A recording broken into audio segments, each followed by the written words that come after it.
제가 어렸을 때만 하더라도 지금 우리가 갖고 있는, 우리 사회가 경험하고 있는 중요한 문제가 일어날 거라고는 꿈에도 생각하지 못했습니다.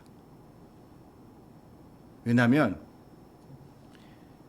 우리는 원래 사람은 본능에 따라 행동하고, 그렇기 때문에 이 본능을 억제하는 것, 그것이 문제의 해결책이라고 생각을 해왔기 때문이죠. 예를 들어서 요즘 이제 출산율이 저하되고 있다는 이야기들, 그게 국가적인 재앙이고 민족적 재앙이고, 이대로 가다가는 앞으로 얼마 안 돼서 인구가 반의 반토막이 날 수도 있다는 그런 이야기들을 많이들 하는데요. 이 이야기를, 이런 일이 벌어지게 된 근본적인 원인이 무엇일까 따지고 보면, 제가 어렸을 때만 하더라도 이런 얘기들을 많이 했어요. 사람에게는 종족 번식, 종족 본능, 자기의 씨를 남기고 싶어하는, 결혼을 해서 애 낳고 싶어하는, 자식을 많이 낳고 싶어하는 그러한 본능을 가지고 있다.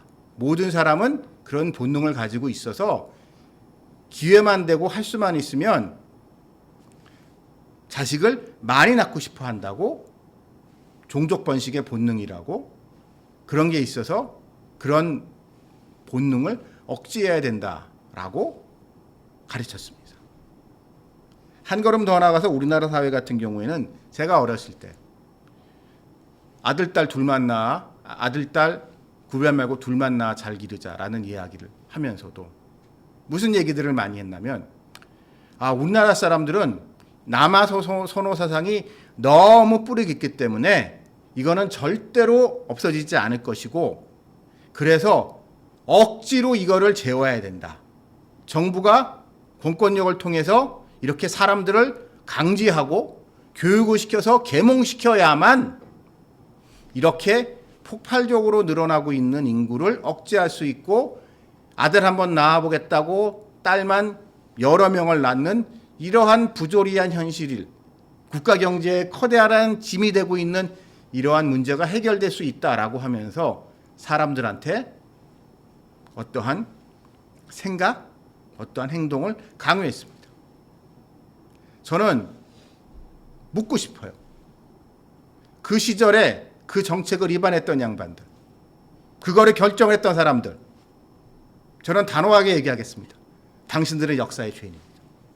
이 나라 이 민족을 씨를 말라가게 하는 장본인들입니다. 경제발전이라는 당장 눈에 보이는 경제적인 이득을 위하여 정말 하지 말아야 될 짓을 했습니다. 우리 자손들에게는 이러한 가난을 물려주지 말자고 했습니다. 근데 지금의 현실은 어떠냐? 그 가난을 물려줄 후손조차 없습니다. 뭐 후손이 있고 난 다음에 물려주던 말던 걸 하지.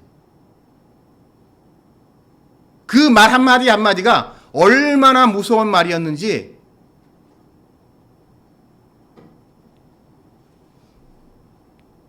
이렇게 인간에게는요, 어찌 보면 본능이라는 게 무엇인지 간혹 의심이 갑니다. 그래서 요즘은 어느 순간부터는 그러한 이야기들을 많이 합니다. 본능이라는 것은 없고 단지 사회적으로 강요된 것, 사회적으로 강요되면서 학습된 것, 그것이 본능, 우리가 생각하고 있는 본능과 같은 역할. 본능이라는 건 그런 거다. 너가 그렇게 해야 된다, 저렇게 해야 된다, 이건 하면 안 된다, 저건 안 된다, 저건 사람이 할 짓이 아니다, 인간이라면 마땅히 저렇게 해야 된다 라고 하는 것을 본능이라는 말로 포장하면서 사람들에게 강요를 했고, 사람들은 그것이 워낙 사회적으로 뿌리 깊게 퍼져 있었기 때문에 대부분의 사람들은 아무 저항감 없이 당연하게 받아들이고 살아왔다는 거죠.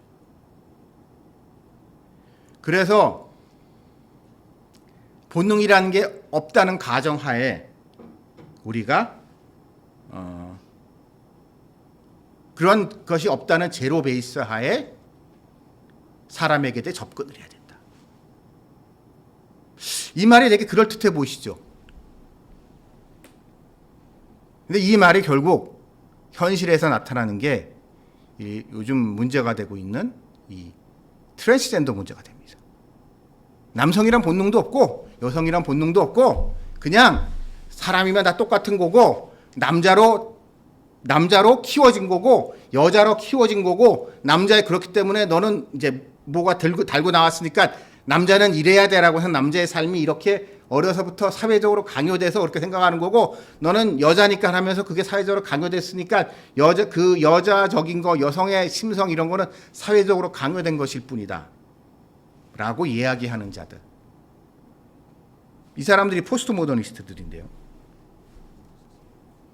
이것이 현실에서 아주 이상하게 적용되고 있는 게 이제 특히 아시는 분은 아시겠지만 미국에서 일어나고 있는 이게 미성년자들에 대한 성전환, 성을 네가 선택해, 남성이건 여성이건 뭐 네가 하고 싶은 거 해 라고 하고 있는 이상한 현상이 벌어지게 된 어떤 그 이론적 밑바탕이 바로 이런 데서부터 시작이 되는 겁니다. 한국 사회만 하더라도 그렇죠. 한국 사회에서 이런 성소수자 이야기가 처음 나올 때만 하더라도 사람들은 심각하게 생각하지 않았습니다. 그거 좀 별난 사람들이네.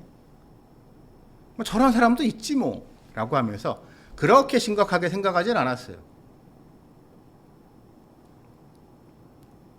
오히려 서구 사회보다 그런 부분에 있어서 덜 적대적이었습니다. 물론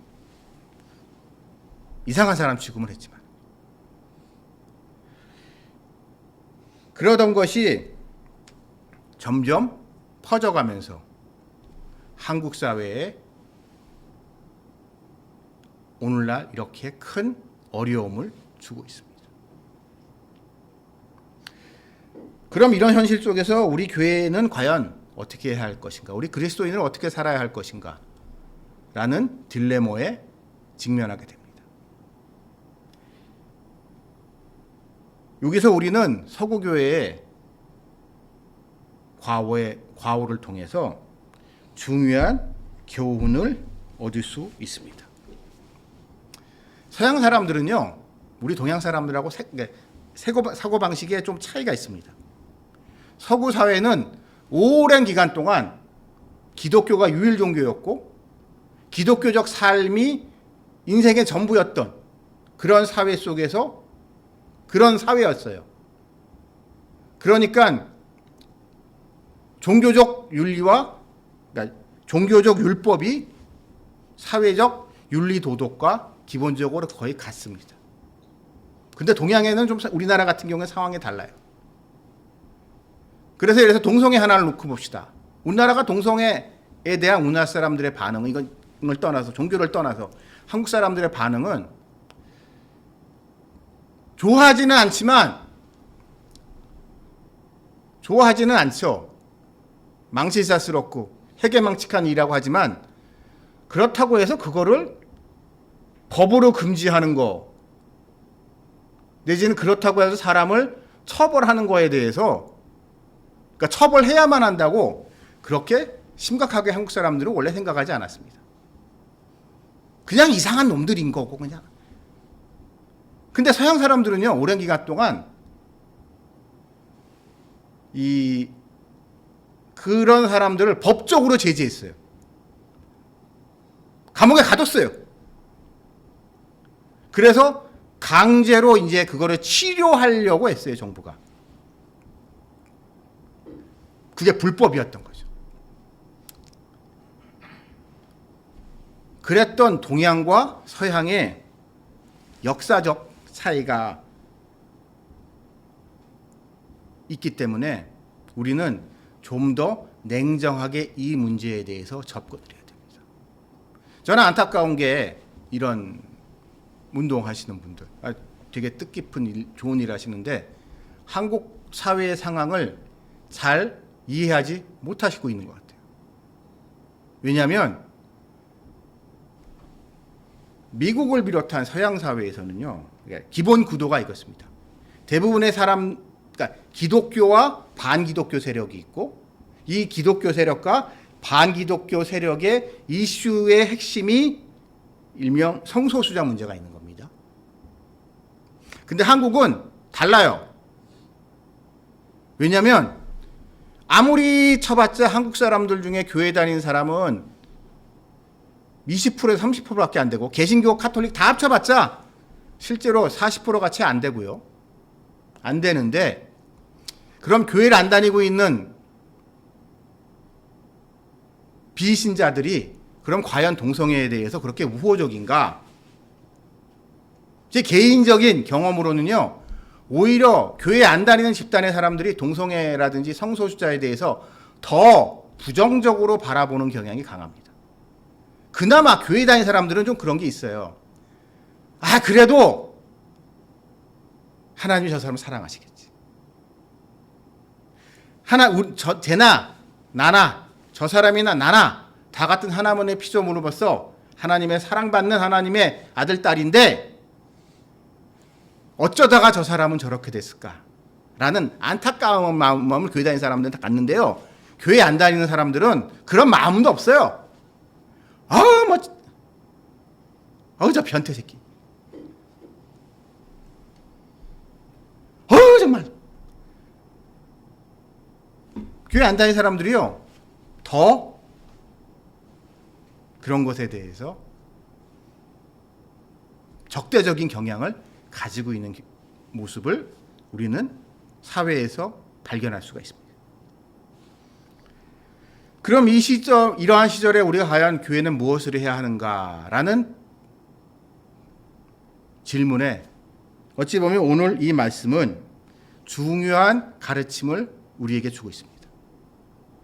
오늘 본문 이전까지 사도 바울은 하나님의 예정과 선택에 대한 문제, 그리고 교회에 대한 문제를 계속 에베소 교인들한테 감옥에 있음에도 불구하고 본인은 에베소 교인들한테 전하고, 그것을 마무리하면서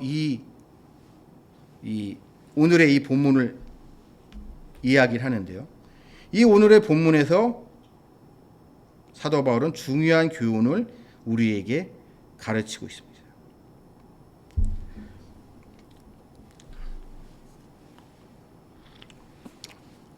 교회에 모인 성도들, 그 사람 한 사람은 하나님의 선택을 받은 특별한 은혜를 누린 택자들입니다. 그러한 택자들 한 사람 한 사람의 은혜가 모여서 우리가 보고 있는 이 하나님의 주님의 몸된 교회가 이 땅에 세워지는 것이고, 이 교회에서 결국 사람들은 자기가 받은 은혜를 서로 나누면서 그것을 서로 격려하고 서로 도움을 주고 이러면서 교회라는 것이 결국 운영이 되는 건데요. 그럼 이럴 경우에 교회가 가지게 될 가장 큰 위험은 교회가 폐쇄적인 공동체가 되기 쉽다는 겁니다. 한마디로 지금 우리 너무 좋잖아. 지금 우리 너무 행복하지? 지금 우리 멤버 좋잖아. 괜히 여기 누구 끼었다가 분위기 나빠지면 어떻게 하지? 응? 여러분, 우리 교회 다니는 사람들은요, 실감을 잘 못하는데요. 교회 안 다니시는 분들이 교회에 대한 이미지, 교회에 대한 경험 중에 이런 부분이 있어요. 그래, 너희끼리 잘 놀아. 그래, 너희끼리 행복하지? 너희끼리 분위기 좋더라. 그래, 너희끼리 잘 지내봐라. 너희끼리. 우리는 의식하고 있지 못하지만은요, 우리는 세상과 자꾸 담을 쌓으려고 하는 그런 유혹에 빠집니다. 신앙심이 좋고 받은 은혜가 많으면 많을수록. 왜냐하면 세상과 접촉하는 것이 많아질수록 피곤해지기 때문에, 힘들기 때문에. 우리 지금 멤버들, 우리 교회 성도들, 우리 교회 뭐 크진 않지만, 예를 들어서 뭐 우리 교회 성도가 뭐 몇백 명인지 몇천 명인지 아니면 몇만 명인지 모르겠지만 몇십 명인지, 지금 우리 교회 사람들 너무 서로 사랑하고 서로 애끼고 세상에 이런 아름다운 공동체가 없는 이 공동체지만, 거기에 함몰돼서 밖에서 새로운 사람이 왔을 때 그를 얼마나 따뜻하게 맞이해 줬는가, 우리 좀 반성해야 될 때가 있어요. 생각보다 많은 분들이 어쩌다가 교회를 한번 갔는데, 자기도 이제 신앙생활을 좀 해보려고 어쩌다 교회를 한번 갔는데 이러한 냉담한 태도에 실망하고 들어가려다가 돌아오시는 분들이, 이런 경험을 해본 분들이 생각보다 많아요. 역설적으로 이런 면에 있어서 이단들은 정말 잘합니다. 신천지나 뭐 이런, 우리가 보통 이단이라고 한데 보게 되면은 도대체 그런데 왜 빠지는지 이해가 안 되는데요. 우리가 보기엔 빠진 사람들의 이야기를 들어보면은 어쩌다가 거기, 그러니까 뭐 자기 아는 사람 중에 거기 초청을 해서 거기 갔는데 거기서 자기는 지금까지 살면서 한 번도 경험해 보지 못했던 환대를 누렸다고, 내가 그렇게 사랑받아 본 적이 없다고 라고 하면서 거기 안에 푹 빠져들으시는 분들을 이제 보게 됩니다.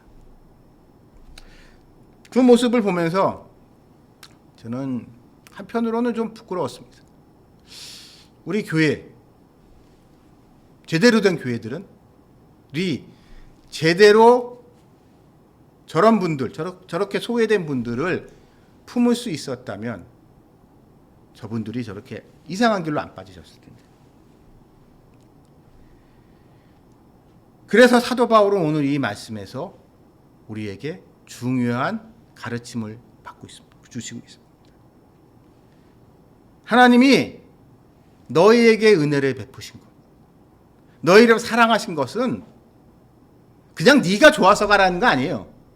네가 사랑받을 만한 이유가 있는 것도 아니고, 네가 은혜 받을 만한 이유가 있었던 것도 아니고, 너 혼자 좋으라고 그런 거 아니라는 거예요. 여러분,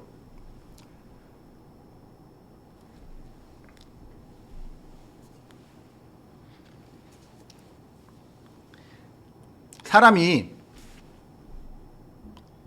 사랑을 알아야 사랑을 베풀 수 있습니다. 제 친구 중에 한 명이요, 남자인데 취향이 좀 독특한 애가 있었어요. 여성 취향. 대학교 때 친구인데. 그래서 이제 미팅을 가잖아요. 과팅을 가게 되면 걔를 꼭 데려가요. 왜냐하면 걔가, 죄송합니다, 그 당시 우리 썼던 표현, 걔가 폭탄 제거반이었기 때문에. 남들이 보기에는 진짜 아닌 여자애를 걔는 좋아해요. 자기 그런 여자가 좋대요. 그래서 과팅으로 이렇게 뭐 10대 10 뭐 이렇게 하게 되면 걔가 아주 용기를 내서 처음에 상대방 여자분 중에 한 분을 딱 집어서, 우리가 보기엔 제일 아닌 것 같이 생기신 분을 딱 집어서 걔가 이제 자리로 옮겨서 나가주니까 친구들은 얼마나 좋아요. 근데 그 친구의 딜레마가 뭐였냐? 그 여자분들이요, 그 친구의 사랑을 받아주질 않아요. 날 왜 좋아하냐요. 나는 못생겼는데. 당신같이, 그 친구가 잘생겼거든요. 키도 크고 날씬하고 이게 인물이 훤칠했던 친구인데 도대체 날 왜 좋아하냐고. 여자들이.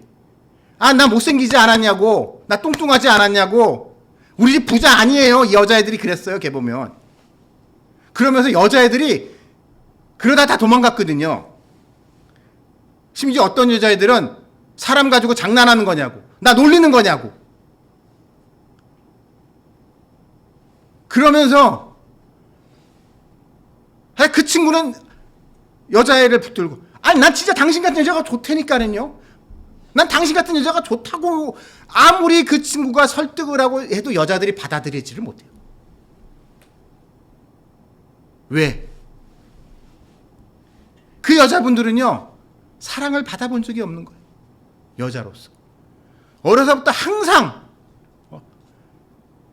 좀 뚱뚱하다, 못생겼다, 자기 여성으로서 맨날 멸시를 받고 괄세 받고, 사랑이라는 거는 거리가 먼, 심지어 부모님들도요, 안 그런 것 같아도 그런 면에서 냉정한 부모님들 많아요. 내 새끼지만 내가 낳은 자식들 중에 잘생긴 애를 좋아한다니까요. 이쁜 애를 좋아하고요. 그런 상처가 쌓이는 여자다 보니까 사랑이라는 걸 어려서부터 제대로 받아본 적이 없으니까 사랑을 받지를 못하는 거예요.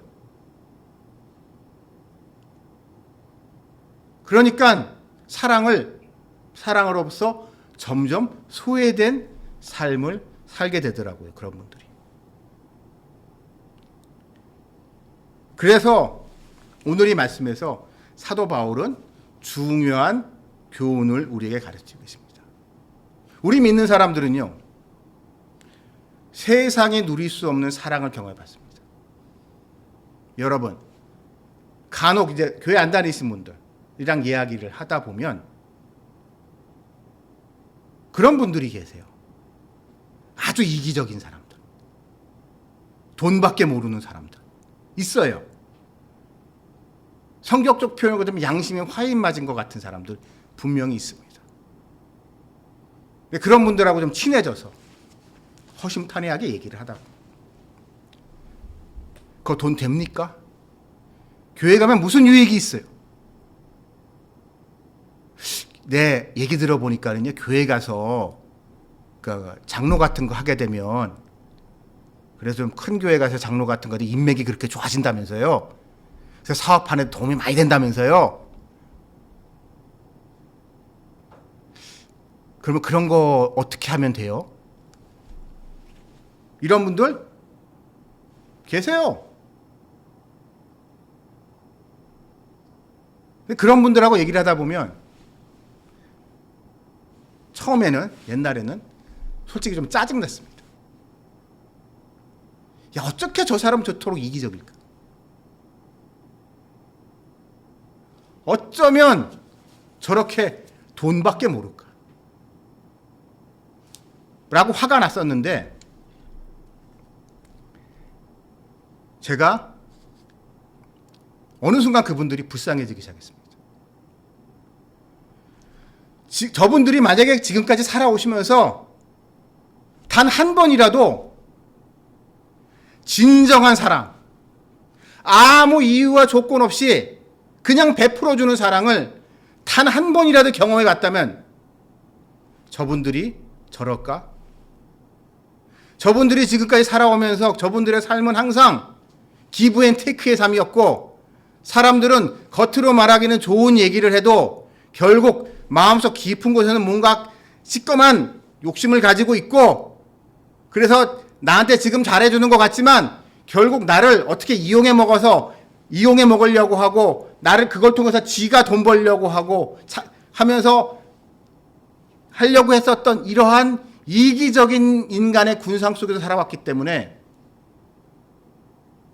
자신이 경험해보지 못한 하나님의 사랑을 이라는 것은 그런 분들한테는 꿈도 꿀 수 없는 거예요. 경험해 보지 못했기 때문에. 그러나 우리 그리스도인들은 누굽니까? 저는 그리스도인이라면 생각이 다 다를 수 있어요. 많이 달라도 한 가지 부분에 있어서는 모두 동의해야 된다고 생각합니다. 나는 아무 이유 없이 하나님의 사랑을 받은 사람입니다. 하나님이 나에게 베풀어 주셨던 은혜와 사랑에는 아무 이유와 조건이 없었던 그런 사랑을 난 받았다고. 그래서 내가 지금 여기 있다고 세상 사람들에게, 자기 자신에게도 고백하고 모든 이에게 그렇게 말할 수 있는 사람들, 그 사람들이 그리스도인이라고 저는 생각합니다. 그래서 우리가 해야 할 것은 과연 무엇일까요? 이 하나님의 사랑과 그 능력을 사람들한테 전하는 거라고 저는 생각을 합니다. 이거를 전하지 않고 우리끼리, 제가 좀 희화하는 표현인지 모르겠지만 교회에서 이제 셀 모임 같은 거, 큐티 모임이나 이런 거 하거든요. 교구 모임. 분위기 좋으면 형제님, 자매님, 내지 집사님, 지난 한 주간 삶을 나눠봅시다 하면서 성경 큐티한 거 나누고 하면서 같이 기도하고 하면서 우리 같이 기도했던 거 하나님이 응답해 주셨습니다. 할렐루야. 예를 들어서 지금 수능이 다가오고 있잖아요. 수능이 다가오면 교회들마다 특징이 있습니다. 새벽 기도에 사람들이 많이 와요. 새벽 기도에 참 사람들이 많아. 평소보다 눈에 띄게 많이 와요. 어느 교회를 가나. 물론 중요하죠. 그렇게 간절히 기도한 거, 기도해서 응답받은 거 가지고 우리끼리 할렐루야 하는 이야기를 나누는 거는 우리 너무 익숙하지만 어느 순간부터 우리가 그거를 교회 밖의 사람들한테 얘기하는데 주저함이 생겼습니다. 냉정하게 그러한 사랑을 하나님께서 나에게 베풀어 주신 그 큰 은혜를 교회 밖 세상 사람들하고 나누는 것에 대해서 나누는 것이 혹 그 사람에게 신뢰가 되지 않을까? 그 사람이 불편해하지 않을까? 이런 종교적인 문제를 갖다가 저 사람이 교회를 다니는지 안 다니는지 모르는데 그분이 기독교에 대한 저분의 생각이 어떤지 난 모르는데 내가 이런 얘기를 함부로 꺼내도 되나? 불쾌하지 않을까? 혹시 나는 예를 들어서 이런 거예요. 저는 우리 기도했더니 수능을 우리가 잘 봐서 좋은 대학을 갔어요. 라는 이야기를 어디 가서 하려고 할 때요. 두 가지가 꺼려집니다. 첫째는 교회 안 믿는 사람들. 교회 안 믿는 분들. 교회 안 믿는 분들한테 그래 너 예수 잘 믿어서 좋겠다. 교회 열심히 다 좋겠다. 라는 냉소적인 반응을 보이는 사람들의 반응과 또 한편으로는 교회를 다닌다고 하지만 믿음이 약한 사람들, 그러니까 잘못된 믿음을 가지신 분들은 예를 들어서 자기도 똑같이 하나님한테 기도했는데 왜 우리 애는 이번 수능 망했는지 매우 기분 나빠하는 사람들이 있어요. 시험 드는 사람들이 있어요. 교회에서조차도. 그러니까 예를 들어서 이런 겁니다. 옛날에 그러다가 이제 누가 시험 들어서 누구는 잘 보고 누구는 못 보고 했을 때 잘 본 집이 할렐루야 하게 되면 그래도 망한 집이 좀 조용히 있었는데 어느 순간부터 한국 교회가 이상해져 가지고요. 하나님 실망했어요. 누구네 기도는 왜 들어주시고 우리 기도는 안 들어주세요.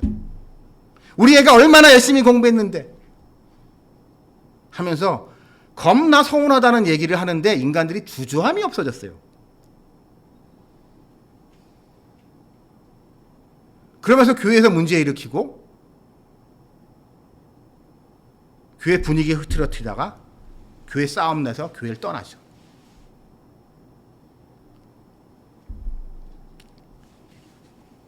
그러다 보니까 말을 못해요. 하나님이 주신 은혜를. 이게 조심스러워져. 그러나 우리 하나님께 특별한 축복을 누리신 여러분, 여러분의 기도에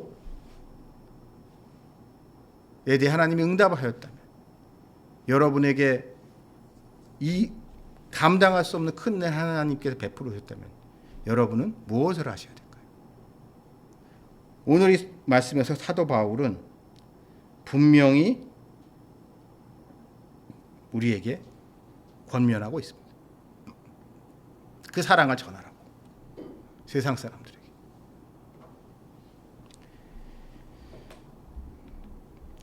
그의 너의 충만함이, 은혜가 거기에 거치지 말고 담대하게 퍼져나가라고. 왜 그럴까요? 결국 그것을 통해 하나님의 영광을 받으시기 때문입니다. 하나님이 우리에게 사랑을 베푸시는 이유, 우리 이유 없는 은혜를 베푸시는 이유, 이 모든 것의 가장 궁극적인 원인은 하나님이 나의 영광을 위해서 하신 거예요. 하나님 본인의 영광을 위해서 하신 거예요. 그에 대해 하나님께 감사하다고 우리가 얘기하고, 하나님께 영광을 돌리고, 하나님을 증거하고, 그것을 위하여 하나님께서 우리에게 이러한 사랑을 베푸셨고 이렇게 큰 은혜를 주셨다는 것을 마음에 품고 있다면 우리는 그 이야기를 남들에게 전하지 않을 수가 없습니다. 제가 이건 마치 이런 거예요. 회사에서 큰 재벌사들, 삼성 같은 큰 재벌사들에서 아주 일을 잘하잖아요. 큰 프로젝트 같은 걸 따내게 되면 어마어마한 인센티브를 주는 경우가 있습니다. 어마어마한.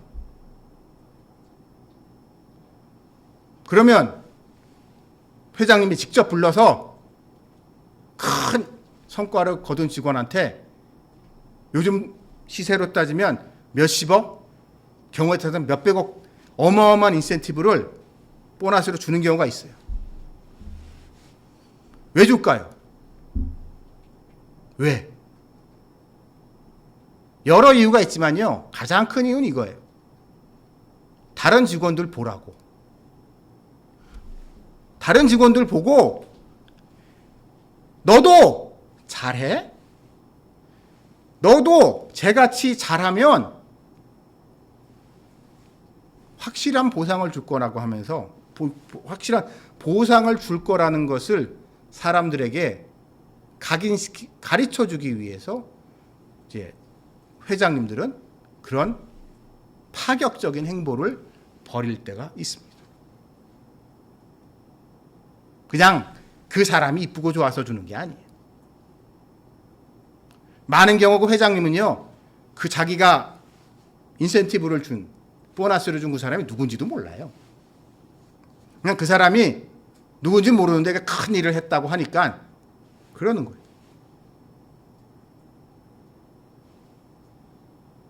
그렇기 때문에 그 상을 받은 사람은 받은 만큼 더 열심히 소문을 내야 되는 겁니다. 회사 내에서. 야, 우리 회장님 대단한 분이야. 우리 회장님 같은 분 없어. 너도 일 똑바로 해봐. 너도 나같이 좀 해봐.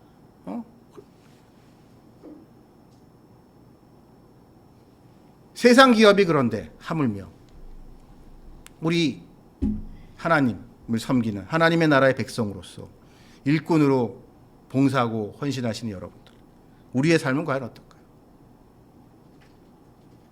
우리도 그래야 된다고 생각을 합니다. 저는 요즘 와서 더더군다나. 그리고 그럴 때 하나님께서 능력을 발휘하십니다.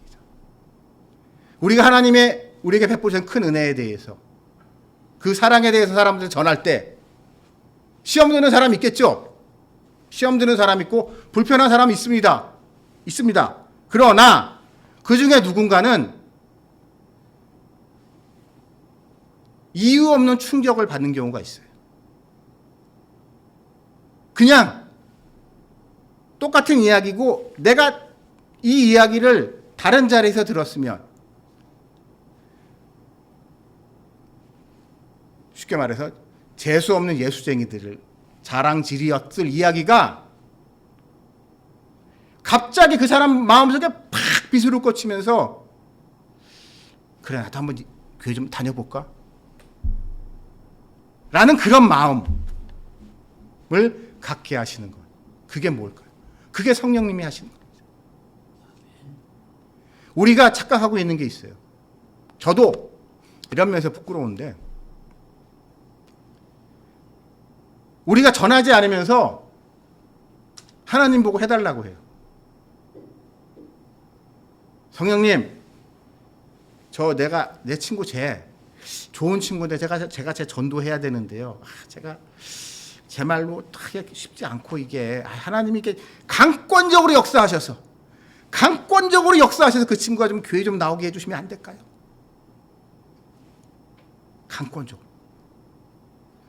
강권적이라는 게 말이 좋죠. 이게 그러니까 나 할 일 안 하겠다는 거예요.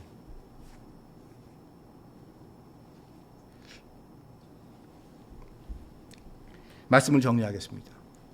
오늘 사도 바울은 우리에게 중요한 가르침을 주시고 있습니다. 우리는 먼저 사랑을 받은 사람입니다. 그래서 내리사랑을 받은 자예요. 우리에게 내리사랑을 해야 할 의무가 있습니다. 그래야만 우리에게 이 사랑을 주신 그분이 기뻐하시고 그분이 그것을 통하여 더 큰 영광을 받으시기 때문입니다. 같이 기도하시겠습니다. 하나님 아버지 감사합니다.